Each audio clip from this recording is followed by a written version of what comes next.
Hey everyone, let's talk about a jewelry brand that's been popping up all over your feed, John and Mary Jewelry. Is it legit, or just another scam designed to empty your wallet? First red flag, deceptive advertising.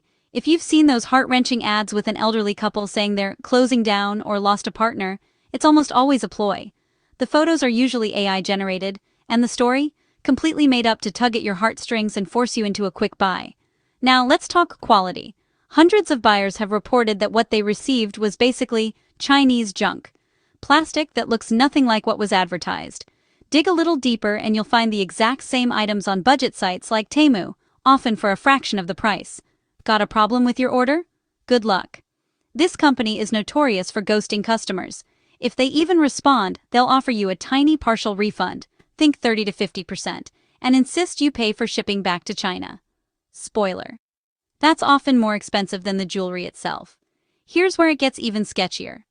John and Mary Jewelry keeps changing names. Sometimes it's Mary's Gems, sometimes Hankyu. They use a bunch of fake profiles to dodge bad reviews and keep scamming new victims.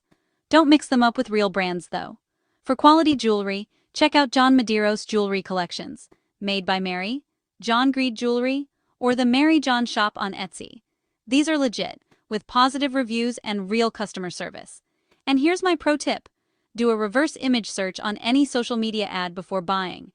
If those owners are showing up on a dozen different sites, run the other way. Stay smart, shop safe, and don't let scammers steal your sparkle.